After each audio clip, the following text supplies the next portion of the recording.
Começa como um registro de um dia de gravação. O clima é de algum constrangimento, parece ser a primeira vez tendo que lidar com aquilo, a câmera grudada o tempo todo, tendo que manter um clima de positividade mesmo assim. A rotina em questão é da agora idol, famosa compositora só do maior grupo da Coreia, a gente já chega lá, que inclusive comenta sobre ser a primeira vez recebendo uma artista feminina no estúdio. Até então era acostumada a trabalhar com homens.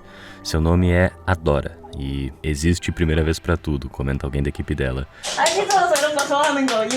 A artista que chega pra trabalhar com ela se chama Eun-ha, e a Adora segue sem jeito na maior parte do tempo que a câmera tá apontada pra elas, enquanto que a Eun-ha assume essa caricatura, um negócio às vezes mais fofo, às vezes meio sensual. É como eles parecem reconhecer ela ali, como essa contradição de papéis que ela pode acessar e definem aquela personalidade. Uma maneira de se manter no personagem e ainda assim conseguir expressar alguma complexidade com a câmera tão colada. Aqui vale a pena abrir um parênteses bem grande, mas eu vou voltar para esse dia no estúdio, confia, para falar sobre a trajetória da Eun-ha, porque a Adora escolheu ela, e para isso a gente precisa falar sobre o grupo que a Eun-ha fazia parte, o D-Friend.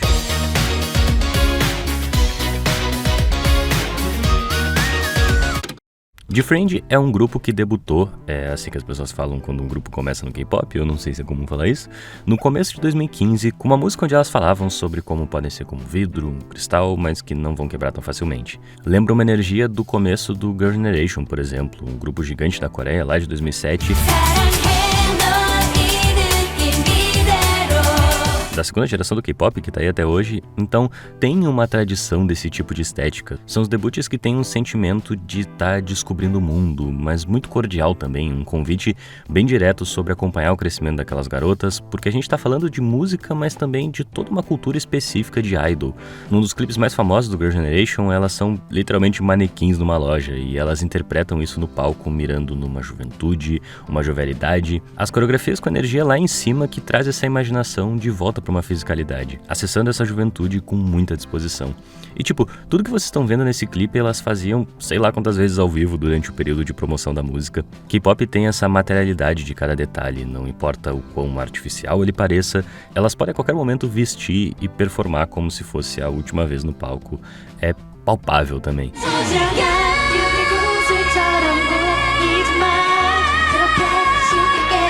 Elas mantiveram esse conceito, sabe, escolar, inocente, mas cheio de vigor. É comum esses grupos que estão tentando estabelecer uma imagem não mudar tanto o conceito assim, para aquilo grudar bem, tipo, D-Friend tem essa cara, propondo uns pequenos deslocamentos de cada vez. E o grupo não era um puta sucesso até uma parada que vai acontecer durante a promoção do segundo single delas, Me Gustas Tu, lá pro final daquele ano.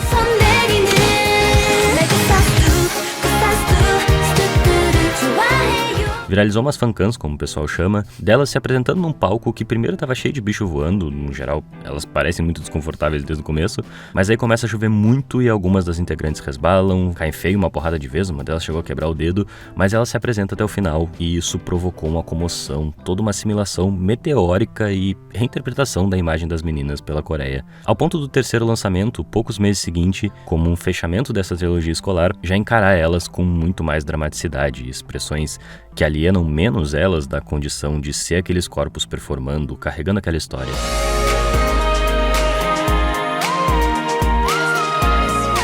Uma música machucada e ela sempre carregaram aquela energia tão lá em cima que o negócio explode de um jeito muito contagiante. Esse era um grupo de uma empresa pequena que já tinha tentado emplacar outras coisas antes e de repente estavam papando prêmio rapidamente, um dos grupos mais populares da geração, em um ano sem o grupo ter nascido de uma das grandes empresas que costumam ditar as tendências da indústria, ainda que inspirado em uma série de tradições dessas empresas, era um caminho próprio, uma possibilidade de ampliar os limites depois de um amadurecimento forçado. No começo de 2017, propõe com a faixa Fingertip uma postura mais ativa, menos cordial, num conceito colorido e imaginativo que dava mais opções de como encarar e interpretar aquilo no palco. Não precisavam se segurar tanto, mesmo que mantivesse na disciplina daquela caça pelo coração de quem tá ouvindo, a energia de sempre da performance. Esse é um lançamento muito subestimado de Friend, foi pouquíssimo bem recebido e fez o grupo ter que dar um passo para trás para tentar se pagar. Só que já não tinha a mesma força voltar para aquele conceito anterior, é um período de baixa do grupo esse. Parecia que o auge do grupo tinha passado, essas coisas acontecem muito rápido no K-pop, só que em 2018 elas tiram um outro super hit do bolso com Time for the Moonlight, que encontrava no contraste entre as letras cada vez menos diretas, fabulando o tempo inteiro, diferente daquela coisa mais literal e convidativa do começo, com um registro. No K-pop, a imagem é tão importante quanto e vai desde o clipe até como elas vão estar nas entrevistas, nos palcos, que personagens vão acessar. Junta essa coisa fabulesca com um registro um pouco anestesiado, ainda mais naquele de Friend, que ancorado nesse contraste encontrou o envelope perfeito para reorganizar aquelas potências do grupo. A virada sempre muito intensa no vocal da Yoo-joo, por exemplo, que puxa a performance de todas para uma coisa mais física, mais dramática, que explode no palco.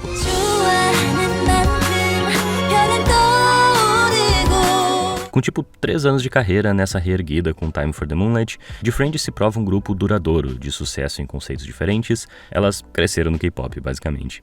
Em algum ponto, a Big Hit Entertainment, a empresa do BTS, eu também já falo mais deles, que cresceu bizarramente e vinha comprando um monte de empresa menor, a empresa do Seventeen, por exemplo, comprou a empresa do Friend e vai chegando numa altura do contrato da muito pra notar isso no K-pop também, como a JYP permitindo que as integrantes do Twice abram perfis no Instagram nessas negociações do período de renovação. Quando começa a se discutir se elas vão ou não ficar na empresa, boa parte dos grupos que chega até aí, o que já é um feito, não passa. E o Friend, como um grupo prematuramente veterano, elas vinham tendo uma autonomia maior para decidir conceitos, elas começavam a participar ativamente da produção das músicas. E 2020, aí sim, o auge criativo do Friend começa com Crossroads. Elas tinham uma parada muito forte com o tempo, com existir meio que num limbo, numa encruzilhada, cheia de possibilidades mais incerta. O clipe tem bem menos artifício, busca um imaginário de rotina, de uma certa mediocridade, um tédio, sensações mais amortecidas, menos explosivas. E a gente tá falando de um grupo que fez seu nome no país com esse tipo de energia. O movimento mais radical delas acontece em Apple, no meio de 2020, quando desarmam completamente aquela imagem de inocência dos primeiros anos e, muito pelo contrário, enchem o clipe de um senso de proibido, cheio de libido que antes talvez não lhe fossem permitidas.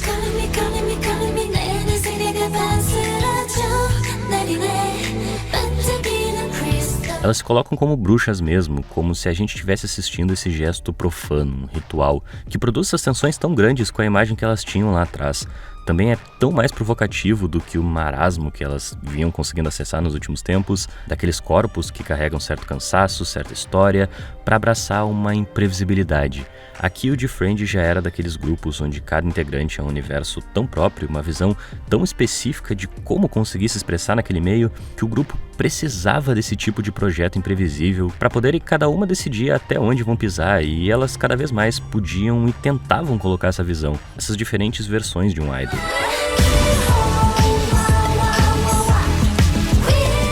Saíram da posição de responder a uma demanda específica, atender um nicho específico que a empresa está mandando, para a gerência do tipo de imagem que iam mostrar, e decidiram provocar o espectador.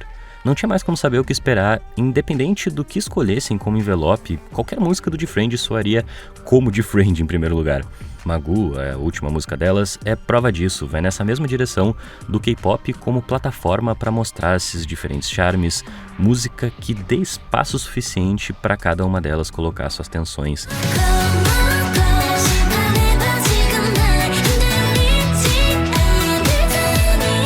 A Yoo-joo cada vez mais provocativa, ela que provavelmente sempre foi a imagem mais machucada do Friend, e a Yoon-ha, que eu vim destacando durante o vídeo para vocês verem como ela particularmente foi reagindo a cada conceito, junto com a Simbi e a Yoonji, mulher muito mais debochada daquilo. A Simbi conseguiu chegar num personagem que suporta todas as caras e bocas que ela costuma fazer. É difícil no K-pop, gente, com essa postura dela, porque de novo volta naquilo da expectativa por uma cordialidade, uma imagem mais amistosa e confortável, principalmente com as mulheres, mas Friend era um grupo que respondia a isso com um certo cinismo o tempo todo.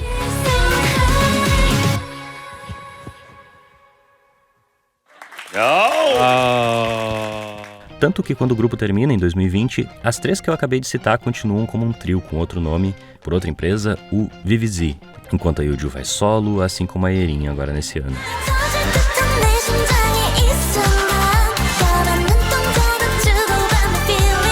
Sem ser a Sowon, que seguiu na carreira de atriz, todas as outras já redebutaram e nesses 3 atos tu consegue encontrar alfinetadas na antiga empresa delas. A Yuju, por exemplo, que assinou com a empresa do Kang Daniel, outro idol que já tinha passado por todo tipo de merda possível dessas contratuais no K-pop, até abrir a própria empresa e seguir praticamente independente hoje em dia, a Yuju assina com ele e já aparece de cara como uma marionete no primeiro lançamento dela, completamente diferente do de Friend e agora podendo falar mais diretamente sobre essa cicatriz que carrega. A Erin, por sua vez, essa chegou a trabalhar com o antigo produtor de Friend, mas agora também em outra empresa fala na música sobre se sentir sufocada, sobre você não me deixa respirar.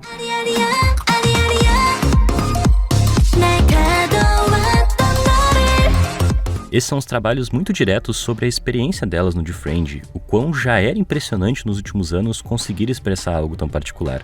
Mesmo que Bop Bop, o lançamento do VVZ, do qual a Yunha faz parte com a Simbi e Yoongi, seja a música mais inofensiva entre as 3, é impressionante o quanto todos esses lançamentos das ex-integrantes do Friend, em diferentes níveis, discutem a experiência delas com o antigo grupo e são principalmente todos produtos muito transparentes e atentos sobre a artificialidade do que a gente está assistindo. Cada uma no personagem que encontrou ao longo dos anos, as 3 aqui com esse fofo meio debochado, podendo descarregar a libido ou um ranço absoluto, cínico até não poder mais sobre o quão descaradamente está fisgando tua atenção, emplacaram um sucesso gigantesco, mas agora nos próprios termos.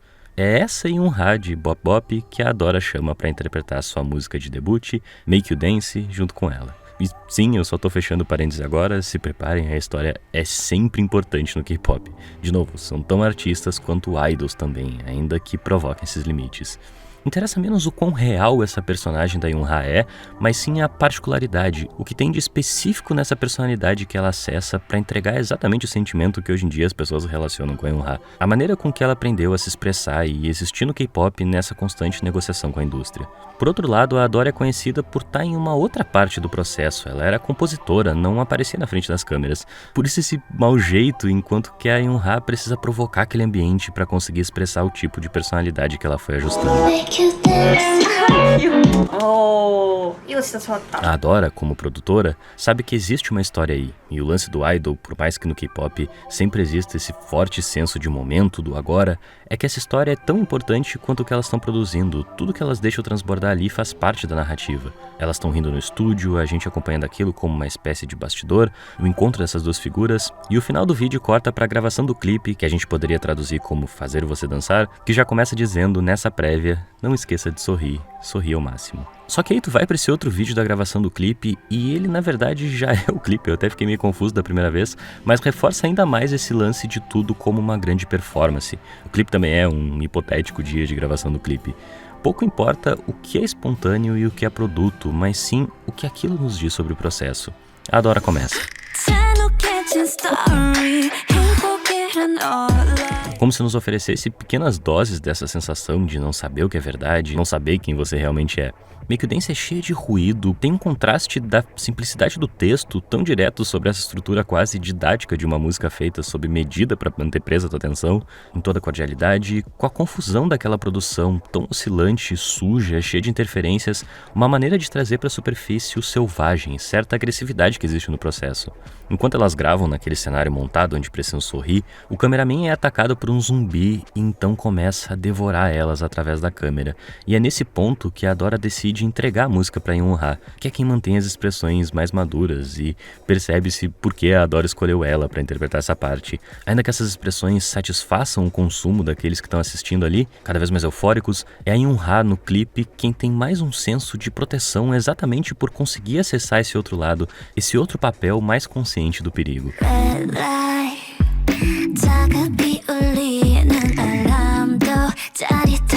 Precisa de certa capacidade de conviver com aquela violência para chegar nesse sentimento. Quando a música diz estar em perfeita harmonia, é quando a coisa está mais bagunçada e essa sensação de desnorteamento é uma das coisas que a Adora quer alcançar mesmo.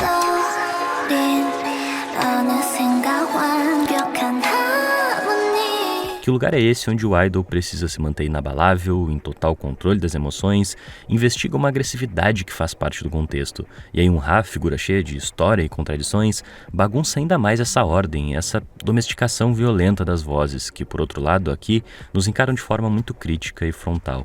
A Adora veste a versão solo desse clipe com uma imagem mais cansada, um K-pop um pouco aborrecido, entediado, ao mesmo tempo que tem uma sensação meio que de libertação naquilo também, de descoberta, como se só o K-pop naquela capacidade de fabulação, de imaginação, pudesse expressar esses sentimentos.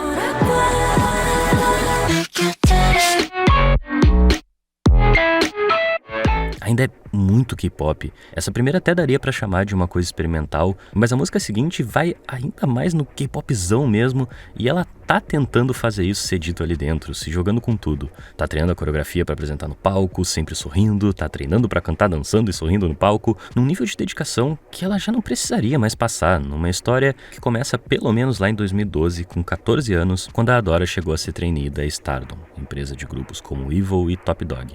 O Top Dog era um grupo bem contemporâneo ao BTS naquela onda de idols compositores, com uma influência forte de rap e geralmente o destaque voltado bem para esses integrantes. BIP, do nosso ídolo revolucionário Bang Young-gu, já vinha fazendo isso, uns anos antes Block B, B1A4, ainda antes Beast, Big Bang, grupos que haviam desbravado esse espaço e conquistado essa demanda por idols que participassem ativamente da produção das faixas, ou pelo menos de mais atitude, uma dose controlada de rebeldia que muitas vezes saía do controle, mas naquela época meio que todo mundo começou a apostar nesse tipo de grupo.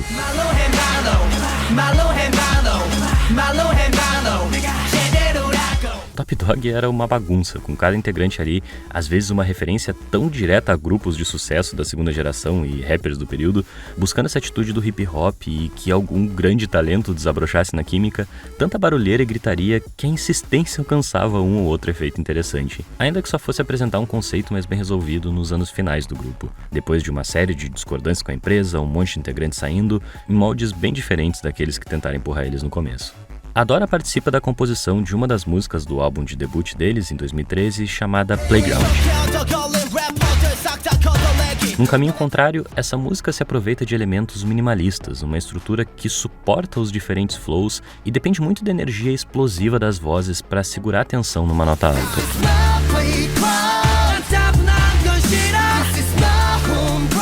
Depois disso, ela chegou a treinar com um outro grupo que estava para debutar em 2015, o The Ark, mas acabou ficando de fora do projeto.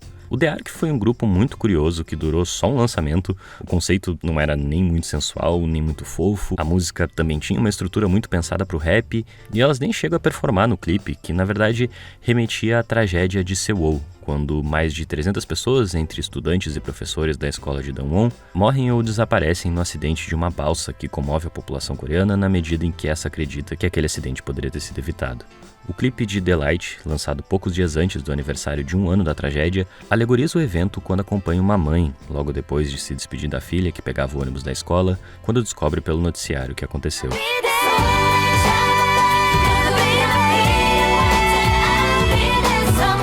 A música se equilibra entre a melancolia dessa memória e o K-pop como um veículo para dar vazão a esses sentimentos, uma maneira de preencher o espaço vazio ilustrado no clipe através dessa mãe que tenta sorrir de qualquer jeito. A Adora pode não ter debutado com o grupo na ocasião, mas eu paro para pensar no quanto a experiência de treinar com essas garotas, várias de personalidade forte que continuaram tentando acessar a indústria de alguma forma nos anos seguintes, assim como o tempo na Stardom do Top Dog, pode ter influenciado o trabalho da Adora depois, já que tanto a sonoridade quanto a imagem rotineira que o The Ark buscava, acalentadora e mais confortável, é sugerida de alguma forma no que ela faz hoje em dia.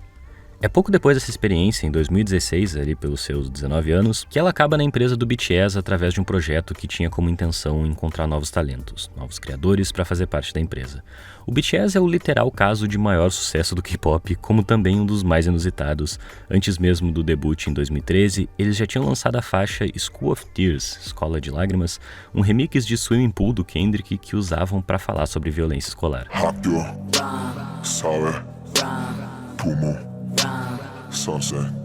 어설픈 정의감에 사로잡히지 마. 영웅은 죽었어. 이건 현실이야. 살아야 할 뿐. 반전은 없어. Isso não surgia do nada. Se a gente voltar na primeira geração do K-pop, lá para 90 e poucos, os grupos que deram os primeiros passos do K-pop, como a gente conhece hoje, eram grupos de hip hop, basicamente.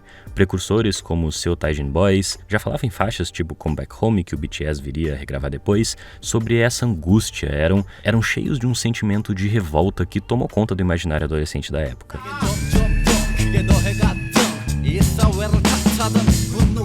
O Hot, o primeiro grupo da SM, uma das maiores empresas do K-pop, mesmo esse grupo que já era pensado em moldes muito mais comerciais de qual era a tendência do momento, em 96 buscava se relacionar diretamente com os dramas da juventude coreana. É uma origem selvagem do gênero para quem enxerga o K-pop como uma arte domesticada desde o início.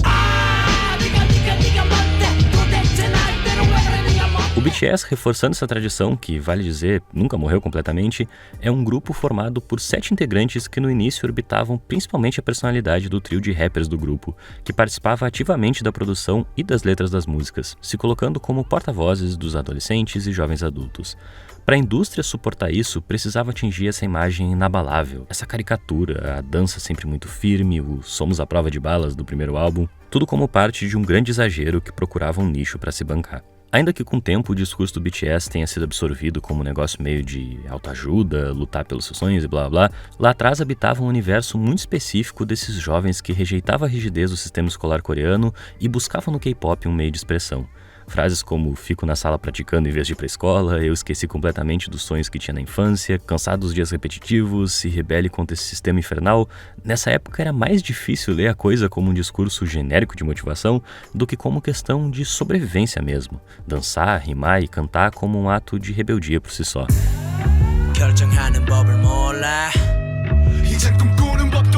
Esse contraste fica muito claro na intro do segundo mini-álbum, onde em inglês o Rap Monster, ou Kim Namjoon, que é o nome dele, solta algumas frases como nunca se atrase pra fazer o que você pode fazer agora, coisa do tipo, mas quando começa a cantar em coreano, já traz essa narrativa pra outro sentido, esse universo de demandas e frustrações da vida adulta.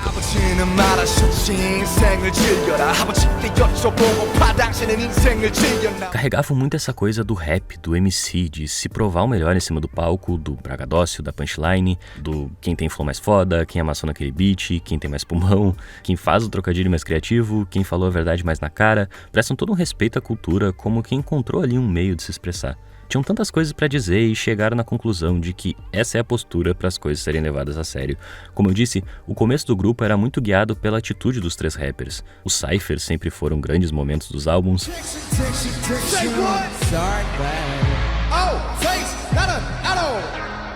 Mas não só essas, como a maioria das músicas do começo do BTS tinham essa estrutura muito de rap mesmo. Os outros integrantes ficavam com pontes e o refrão, enquanto os versos da música eram divididos entre os rappers do grupo, que interpretavam à sua maneira cada tema, de forma intimista e confessional às vezes, provocativa e confrontadora em outras.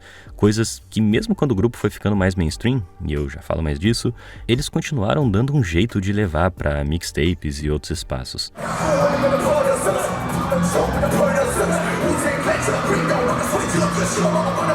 좀 베이스에 맞춰서 내려가던 나의 정체 성적표 받을 때만 다른 숨쉬는 느낌 You're dropping, swap it, rock it, mock it, stock it, lock it in my pocket Just full of masses 학교를 가면 다 더 많은 집 자식들 내 한달 생활비 몇 배를 수갑에 쳐박고 지우고픈 그때그의 기억조차 나지 않는 너는 공연하는 날 사람들의 무서워 화장실에 숨어버린 나를 마주하던 항상 준비해놓지 두 개의 가면 방어적인 모습들 본 모습을 숨겨가며 철저히 나를 숨겨 죄인이 된 듯 마냥 No clipe da faixa principal desse segundo mini-álbum, No, se rebelam contra a escola que tenta transformá-los em marionetes, máquinas de estudo que respiram, como eles mesmos dizem, e anunciam no refrão, dizem que precisamos sofrer apenas momentaneamente, que devemos suportar um pouco mais. Tem umas faixas que eu adoro desses primeiros álbuns do BTS, que são basicamente conversas dos integrantes, umas simulações ou retratos de situações rotineiras do grupo, como no primeiro, onde falam sobre matar aula pra escutar Epic High, outro grupo de hip hop das antigas coreano, como aquele inspirou eles, tem o Jimin perguntando se foi o único que chegou ali porque realmente queria dançar, tem o Jin falando que só queria uma rotina de trabalho comum, chegar em casa e comer o que a esposa preparou, para que hip hop eles dão risada, e o Jungkook, o mais novo do grupo, que é interrompido enquanto tenta lembrar do seu sonho pelo professor batendo na porta.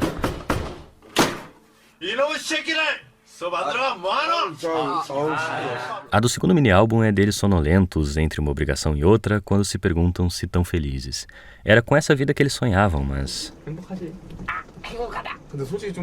Inclusive nas músicas românticas, que também em seguida se mostravam transparentes do lugar de onde eles cantavam, eram pautadas em dramas super ordinários, curtia ou não a foto de uma ex-namorada, e dependendo de como cada um dos rappers se colocava ali, o refrão podia tomar forma na voz dos outros integrantes de neurose ou de flerte, uma música cheia de espontaneidade.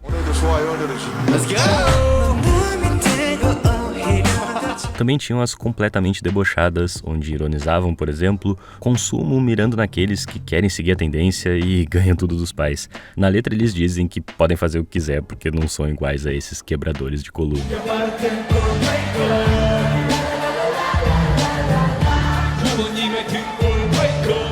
É incrível isso.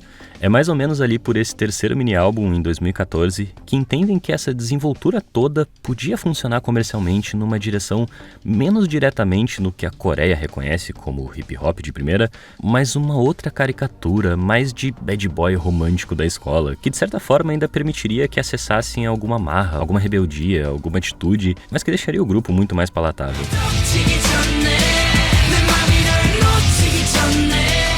Não que tenha desaparecido de vez a melancolia, todo tipo de faixa que eu citei continuava aparecendo, falavam do dia a dia repetitivo, que pra eles tem toda uma relação de trabalho, como na intro do primeiro full álbum deles, Dark and Wide, depois dessa primeira trilogia da escola, quando Namjoon parte desses sentimentos positivos pra encher eles de dúvidas e terminar numa raiva contida que permanece inquieta lá dentro, ainda que vista isso na história de uma relação que termina com ele perguntando: o que eu sou para você? Você me ama loucamente? 오늘이 어제보다 행복해졌어. What am I to you, girl? What am I to you? I'm too love you crazy. To you. Esse álbum é inteiro uma DR, uma série de discussões de relacionamento entre a euforia e a monotonia, como um veículo para discutirem seu lugar enquanto idols e artistas. Na música título desse álbum, Danger, levantam exatamente se esse relacionamento seria só negócios, nessa emergência de ser reconhecido pelo que é. E o BTS coloca essas coisas no refrão, não é como se desse pra desviar da investida completamente. Então essas músicas começaram a conviver com outras de mais apelo comercial que também ganhavam clipes focados na dança e no carisma do grupo. Essas eram puro hormônios, flerte do mais físico e escatológico, mas também provocativo e encantador, garantia de que pelo menos poderiam mostrar um lado deles ali também. Em outras, voltava aquela sensação de mobilidade. Acho que a música que vai mais fundo nessa paranoia da rotina de trabalho é Rain, ou Chuva, onde o Namjoon fala sobre suas mãos cansadas que escovam seus cabelos, o bloco de notas com a música que ele não conseguiu completar na noite passada, que ele não conseguiria fazer pensando nela ou não, então se concentra na desculpa que vai inventar por não ter feito ainda. Um edifício cinza, uma cidade cinza, chuva cinza em uma rua cinza, ele se pergunta que horas são. Refletido na poça formada pela chuva agora parada, eu, parecendo ainda mais infeliz hoje, sou atraído pela água. Mesmo quando a chuva para, mesmo quando as nuvens se apagam, estou parado como estou agora. Sem dizer nada, olho pro mundo.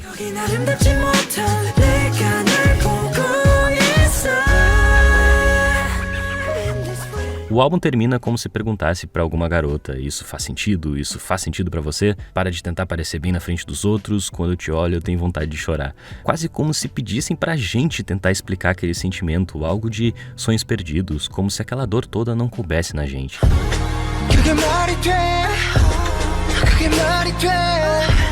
Mas quando eu falei que o BTS era um dos casos mais inusitados do K-pop, eu não estava me referindo só a como eles abordam esses temas na indústria. Como eu disse, outros artistas pavimentaram esse caminho e outros seguiram trilhando depois, mas sim que, a essa altura, BTS também existia na contradição de ser um grupo cada vez maior internacionalmente. Dope é um clipe deles focado na energia e na dança que explode no ocidente, ainda que mesmo esse mantivesse o nosso amos na sala de ensaio, ao mesmo tempo que seguiam pouquíssimo conhecido na Coreia, quando a coisa ainda precisava se pagar lá primeiro. Os lançamentos seguintes continuaram orbitando entre o "vocês destruíram minha vida, tô cansado disso, eu não consigo mais", como se fosse um brinquedo para outra pessoa, com um outro lado que conseguiam acessar, um lado mais romântico e galanteador, cheio de autoestima, uma parte da expressão que vinha muito da liberdade que a dança, o palco, a performance dá para eles. Mesmo as mais popzinhas, festivas, onde eles podiam extravasar sem se precisar comprometer tanto com as expressões, escapavam um "eu nem me conheço". Fabulavam sobre as mudanças que vinham passando, sobre o dormitório que os 7 dividiam e agora percebem que não era tão grande assim. Essa noção da trajetória deles, de um grupo tentando se expressar, existindo no risco de acabar a qualquer momento, então precisando fazer uma série de concessões para a indústria, ressignifica completamente músicas que explodiram aqui no ocidente como Save Me.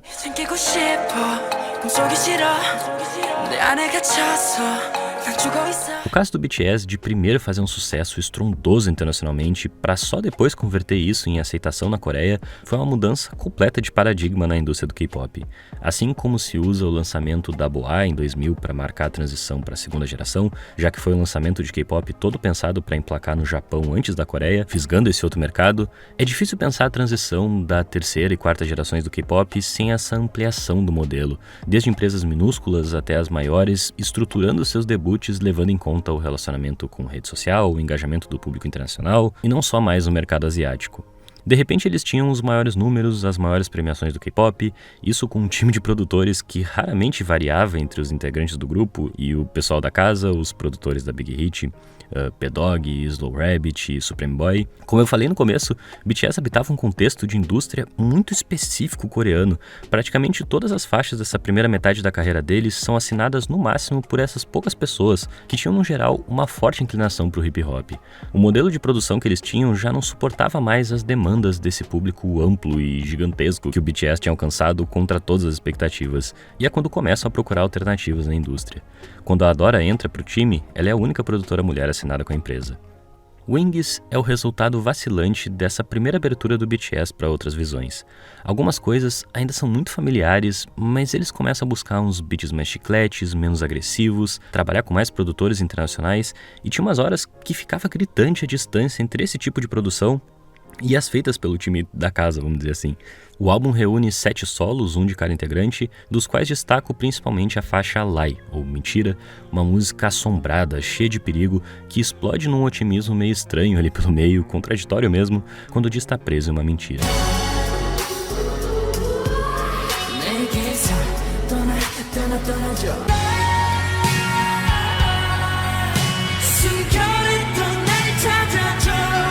É interessante que entregue essa faixa pro Jimin extravasar seus sentimentos, já que ele performava isso aqui nos primeiros clipes, uma referência talvez no Taeyang do Big Bang, uma performance bem mais entendida como masculina, sem aqueles elementos sensuais e delicados que o Taemin, por exemplo, iria popularizar depois. E o Jimin tinha acabado de voltar sim em Sangue, Suor e Lágrimas, a música título desse álbum. Tipo, o Jimin nunca foi o cara pra dançar contraído o tempo todo, ele é quem vai segurar o microfone como se fosse uma flauta e cantar assim.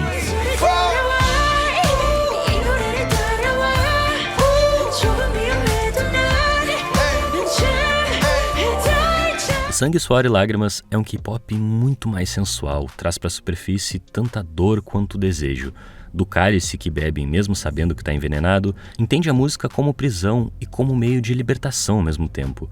Mesmo que me machuque um pouco, tudo bem. Como se aquilo uma hora acostumasse, como se alguma dor sempre fosse necessária. Essa consciência de estarem no centro de uma transição, de que quanto mais perto chegavam daquilo que buscavam, mais eram absorvidos pela indústria.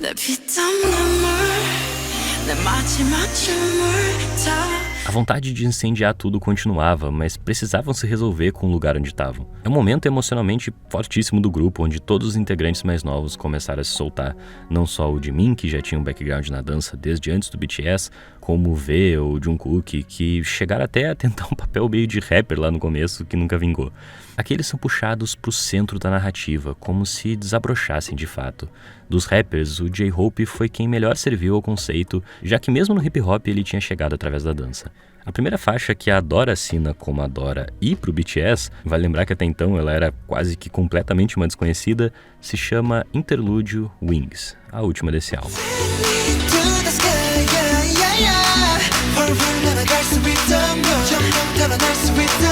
Wings, onde o Namjoon fala sobre não querer fazer sucesso com algo que não goste, é daquelas músicas que vão tão descaradamente num crescendo, tão artificial e didaticamente apontam para a explosão em algum momento, tão desavergonhadamente comprometida com isso, que serve como cenário perfeito para qualquer sentimento que tu quiser projetar ali. Música para extravasar simplesmente, para cada um gritar como quiser, rimando ou cantando. Muito K-pop nesse sentido apontava para uma direção que suportava o que o BTS estava se tornando. Garantiu que o single seguinte, lançado com a versão especial do álbum Wings, fosse assinado pela Adora também.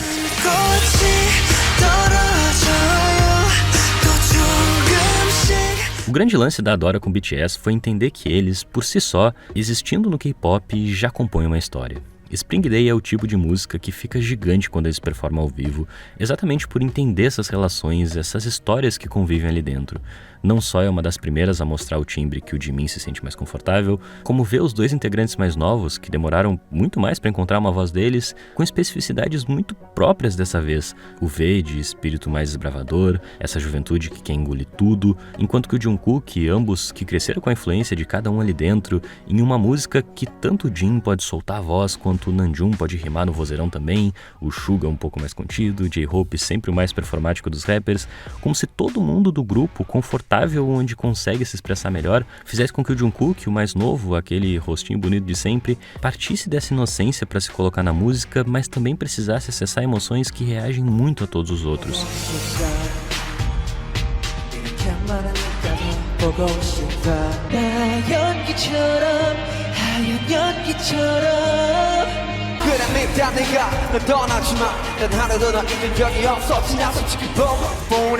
파월에도 겨울이 와 겨울도 끝이 나요 보고 싶다 지금 다시 올 거야 보고 싶다 조금만. É uma química que potencializa demais todo o set. Nessa fabulação da experiência que é existir enquanto idol entre sonho e realidade, a Adora oferece uma música que se soa nostálgica e também amortecida, cansada na medida em que se desilude com a fantasia e busca através da realidade concreta do K-pop um meio onde possam existir plenamente, ciente das dores e potências que atravessa essa experiência. Lógico que nesse tipo de produção é muito difícil dizer exatamente quem teve cada ideia. A Adora costuma ser acreditada principalmente na composição e nas letras, que os integrantes do grupo continuam participando o tempo todo, mas ela volta a aparecer no álbum seguinte, Her, quando a imagem do BTS joga de vez na capacidade de imaginação, em todo movimento e cor do K-pop, e depois no que seria o meu favorito da fase recente do grupo, a Adora é acreditada em alguma etapa de praticamente todas as músicas do álbum seguinte, Tear, ou Lágrima. Participando com desde edição até vozes de fundo das faixas, a intro já mostra muito a maturidade que o grupo havia alcançado a essa altura, quando propõe uma música que é tanto sobre mobilidade, quanto é um K-pop enquanto meio de expressão. É interessante que a letra, escrita pelo Namjoon, que fala sobre se atirar de propósito em um lago congelado, sobre enterrar minha voz por você, seja performada não por ele, mas pelo V, de experiência completamente oposta, como quem tem encontrado alguma libertação agora no K-pop. A voz é pesada, sussurrada, mas a dança é solta, cheia de libido, esses dois universos em choque, de uma letra sobre não ter voz, a garganta machucada que ele tenta esconder, enquanto projeta na interpretação daquela música uma série de desejos, um corpo ansioso por descongelar. Eu me perdi ou ganhei você. Termina com as frases, me diga se minha voz não é real, se eu não deveria ter me jogado.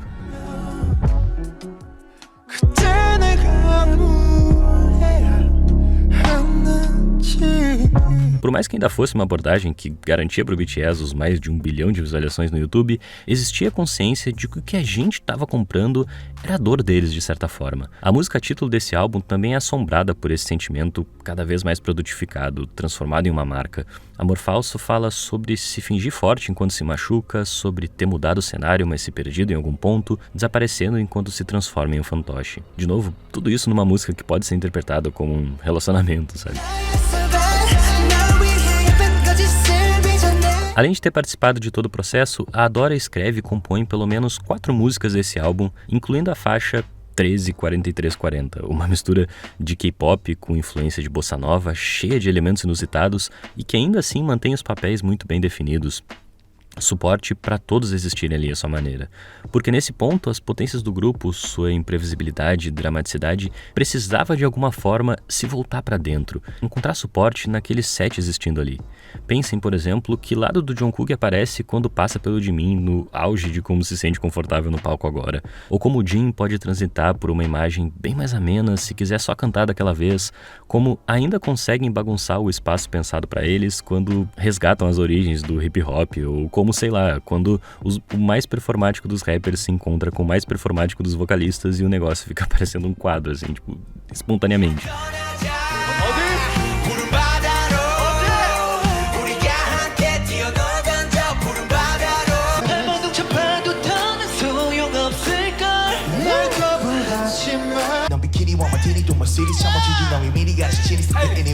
만나러 가시죠.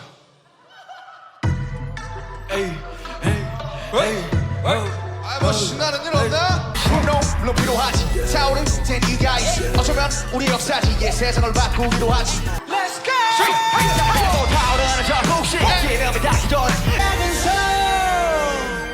비록 지금은 멀어졌어도 A Dora fica na empresa do BTS até 2021, num ponto onde o grupo já vinha lançando músicas inteiras em inglês, pensadas para o público internacional, produzidas por produtores internacionais, que assim, ainda é incrível de ver no palco, mas é uma imagem que depende muito mais dos outros integrantes do que dos rappers, que nessas músicas ocupam espaços quase que de ornamento só, às vezes só para dizer que tá ali mesmo. Para se expressar, acabam buscando outros caminhos, como o Suga, que começou a se lançar como produtor para outros artistas e fez inclusive a última title do Psy, que também é um caso de um cara que saiu da empresa antiga dele, a YG, uma das maiores do K-pop, para abrir a própria e ainda por cima vem assinando com um monte de artistas que foram escanteados por essas empresas. É em encontros como esse com o Psy, inspiração para o BTS lá atrás, que podem voltar a se colocar em toda a energia e confusão.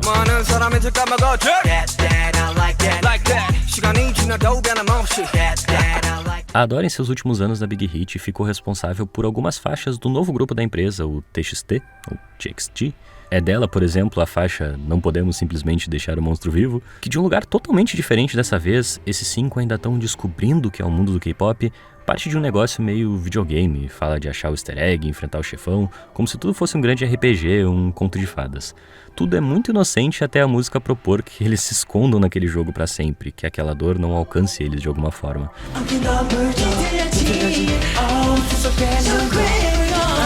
É desses K-pop de sensações conflitantes, que traz as contradições pra mesa, mas também pede que aquela ingenuidade ainda dure mais um pouco, muito consciente de onde parte, pra quem fala e através de quem fala.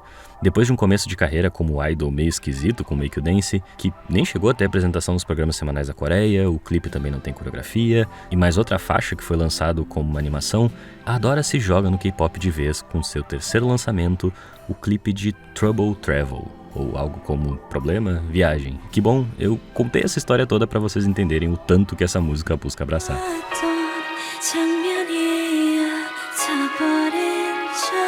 O conceito geral é esse otimista, fofo, energético, que pode parecer difícil de explicar, que ainda carrega uma profundidade para quem não conhece esse universo todo específico do K-pop, mas adora parte daquela sensação um pouco anestesiada, que ela sabe fazer bem, amorosa.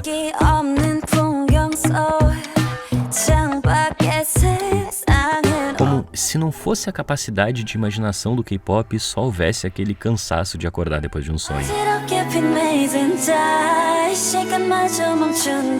O incrível é o quão bem resolvida a Dora consegue entregar essa música sobre se sentir desnorteada, não só por ela diretamente falar sobre se sentir confusa num labirinto, mas a dança representar aquilo também. Tá sempre carregando ela de um lado e pro outro, escondendo ela às vezes. Tem um lance da gente enxergar a Dora através da coreografia, às vezes meio tonta, indecisa, e quando o tempo parece estar parando, quando ela tá mais sufocada, prendendo a respiração, é que a música explode como champanhe, um refrão chiclete cheio de otimismo.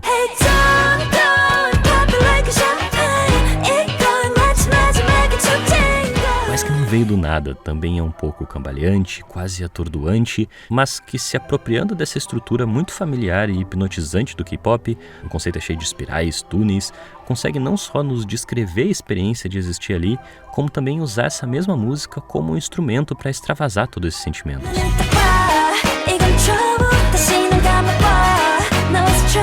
Pelo menos dançar a noite toda, mesmo se ela desaparecer. Uma possibilidade, um caminho para que o processo talvez machuque um pouco menos se carregar a ciência dessas contradições. É o tipo de música que tu assiste pensativo da primeira vez e na segunda aquilo já grudou na tua cabeça num nível, tão transparente quanto crente até o fim na potência do K-pop enquanto crítica e arte também, como meio pra gente encontrar esse outro, que é o idol no K-pop.